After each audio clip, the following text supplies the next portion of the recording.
Jagtial ఎమ్మెల్యేపై BJP MP Arvind తీవ్ర వ్యాఖ్యలు చేశారు. డబ్బుల కోసమే సంజయ్ కాంగ్రెస్ లోకి చేరారని అన్నారు. నియోజకవర్గానికి వచ్చే నిధులను దారి మళ్లిస్తున్నారని ఆగ్రహించారు. రాబోయే ఎన్నికల్లో సంజయ్ కి డిపాజిట్ కూడా రాకుండా ప్రజలే అడ్డుకుంటారని అన్నారు.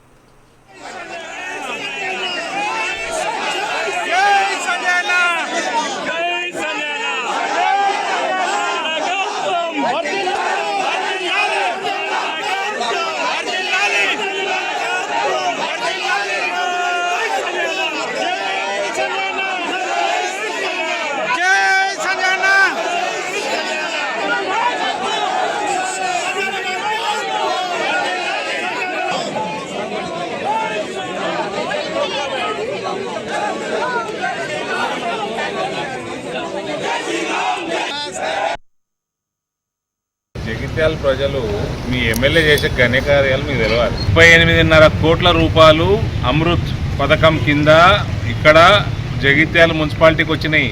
ఇయ్యాలటి వరకు సంవత్సరంన్నర అయింది, నయా పైసా పని చాలు కాలేదు. ఎక్కడ పోతున్నాయి ఫండ్స్? ఆల్రెడీ పని ప్రోగ్రెస్లు ఉన్నాయని ఇలా ఇంజనీర్లు, ఇలా స్టేట్ గవర్నమెంట్ ఇంజనీర్లు చెప్తా ఉన్నారు. ప్రోగ్రెస్ ఎక్కడుంది? మాకైతే ఇప్పటికి మా కౌన్సిలర్లకి మాకైతే కనబడతలేదు. మీ ఎమ్మెల్యే పైసల కోసం కాంగ్రెస్ పార్టీలకు వేయండు. Is become a desperate politician for money.